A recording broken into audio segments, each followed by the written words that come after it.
Assalamualaikum warahmatullahi wabarakatuh. Perkenalkan, kami dari kelompok 5 akan mempresentasikan mengenai materi pembersihan saniter dengan anggota yang berisikan sebagai Assalamualaikum warahmatullahi wabarakatuh.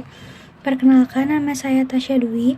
Saya akan membacakan mengenai materi pembersihan saniter. Pengertian saniter adalah yang berkaitan dengan segala macam upaya atau perbaikan kesehatan atau yang berkaitan dengan kesehatan itu sendiri.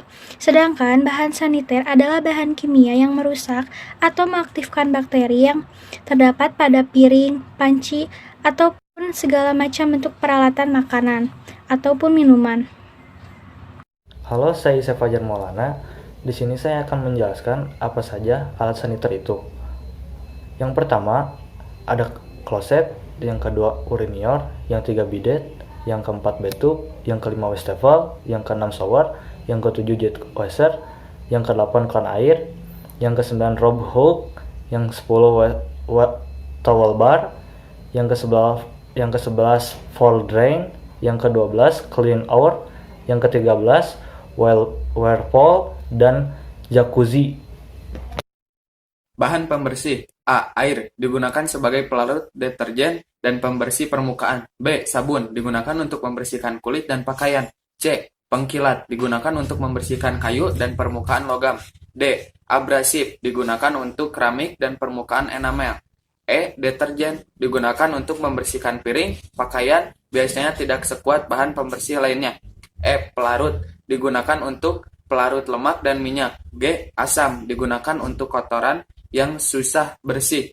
H. Alkali, digunakan untuk pekerjaan pembersihan yang berat atau penggosokan lantai. I. Enzim, digunakan untuk membersihkan noda yang berasal dari protein, darah, telur, dan lain-lain. Perkenalkan, nama saya Ananda Desiani. Di sini saya akan membahas materi tentang pembersihan jenis-jenis bahan saniter. Dalam kegiatan sanitasi peralatan bahan saniter sangat diperlukan agar mematikan bakteri. Dalam proses pembersihan peralatan bahan saniter agar bersih secara mikrobiologis dapat tercapai. Saniter dapat dibagi menjadi 3 bagian. Yang pertama adalah thermal sanitasi. Metode ini menggunakan suhu tinggi. Bahan saniter yang menggunakan metode ini adalah uap air dan air panas. Yang kedua adalah radiasi sanitasi. Metode ini menggunakan sinar ultraviolet atau gamma dengan panjang 2500 AO. Dengan panjang gelombang tersebut, mikroorganisme dapat dimatikan. Yang ketiga adalah semisal sanitasi. Berbagai bahan kimia dapat digunakan untuk sanitasi. Setiap pada bahan kimia memiliki komposisi kimia dan aktivitas tertentu. Pada umumnya lebih pekat komposisinya,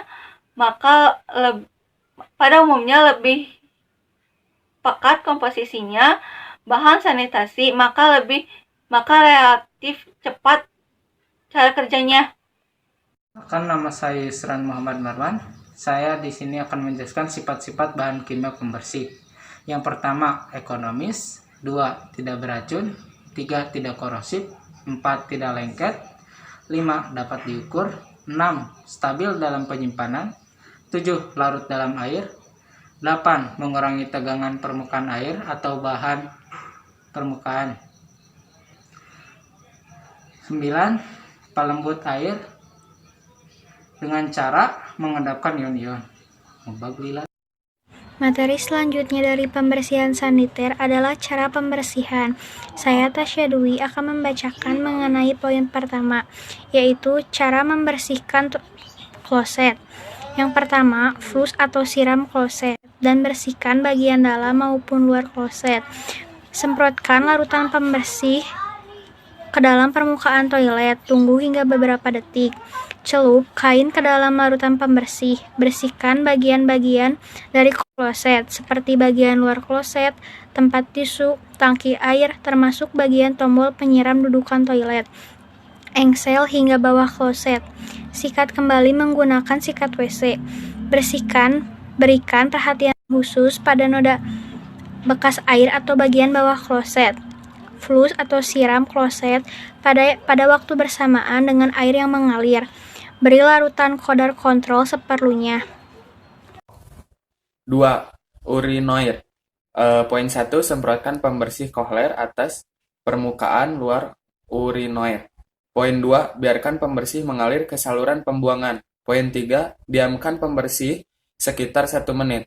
Poin 4. Bersihkan permukaan luar dengan kain bersih yang tidak abrasif. Poin 5. Jika perlu, ulangi prosedur ini untuk tanah lebih berat yang masih ada di urinoir. Perkenalkan, nama saya Ananda Desiani. Di sini saya akan menjelaskan materi tentang membersihkan bidet. Pertama-tama, siapkan alat dan bahan. Yang pertama adalah sarung tangan karet, kedua sikat kamar mandi, ketiga lap kain, keempat cairan pembersih kamar mandi, kelima disinfektan. Langkah kerjanya adalah yang pertama, gunakan sarung tangan karet untuk melindungi tangan dari bakteri. Kedua adalah bersihkan bagian dalam bidet menggunakan cairan pembersih kamar mandi, kemudian diamkan selama 10 menit. Ketiga adalah setelah didiamkan selama 10 menit, bersihkan bagian dalam bidet menggunakan sikat kamar mandi dan kemudian bilas menggunakan air.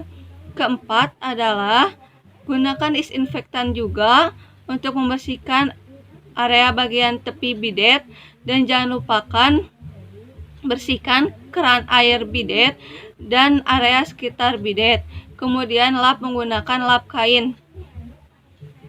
Akan menjelaskan cara membersihkan wastafel.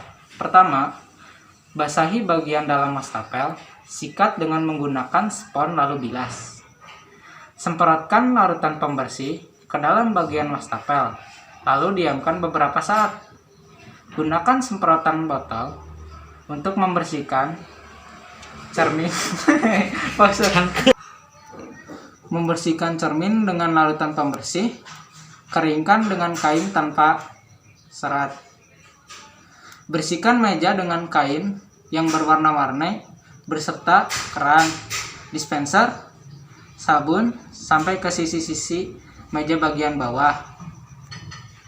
Kemudian keringkan.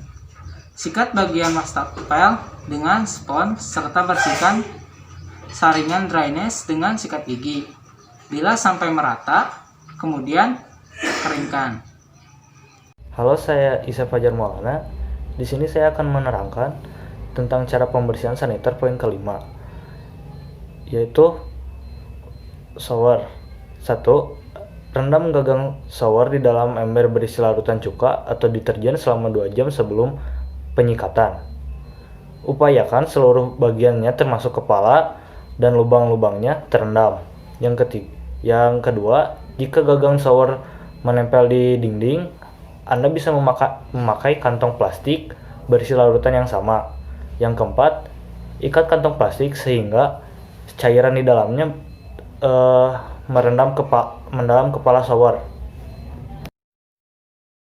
Kesimpulan dari materi pembersihan saniter ini, kita wajib membersihkan alat-alat saniter secara berkala atau teratur untuk menghilangkan partikel makanan, lemak, kotoran, maupun noda, serta menghilangkan atau mengurangi mikroorganisme dan mempersiapkan ruang atau peralatan dalam keadaan bersih, serta untuk menjamin keselamatan maupun kesehatan pekerja atau masyarakat itu sendiri.